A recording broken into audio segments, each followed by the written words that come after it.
Dans Malachie 3.1, on peut lire: Voici que je vais envoyer mon messager pour qu'il fraye un chemin devant moi.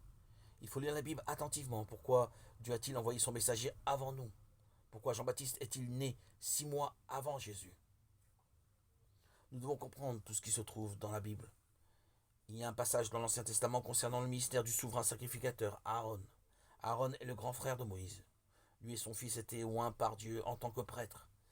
Les autres, Lévites, travaillaient pour eux. Ils leur apportaient les ustensiles nécessaires, mélanger la pâte pour le pain, lorsque les fils d'Aaron offraient le sacrifice au Saint Tabernacle.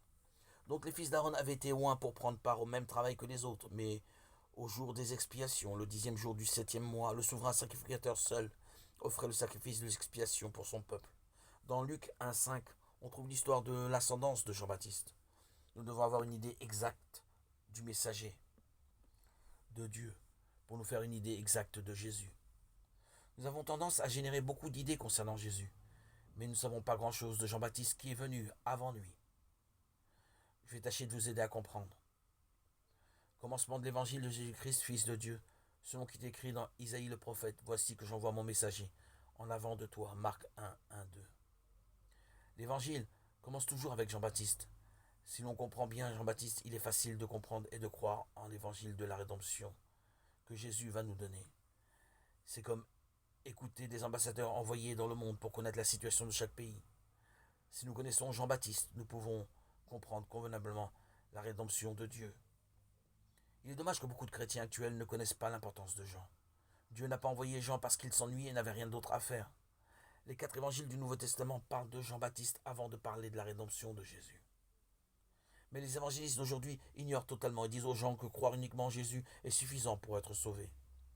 En effet, ils incitent les gens à vivre comme des pécheurs toute leur vie et les feront finir peut-être en enfer dans le monde des tourments.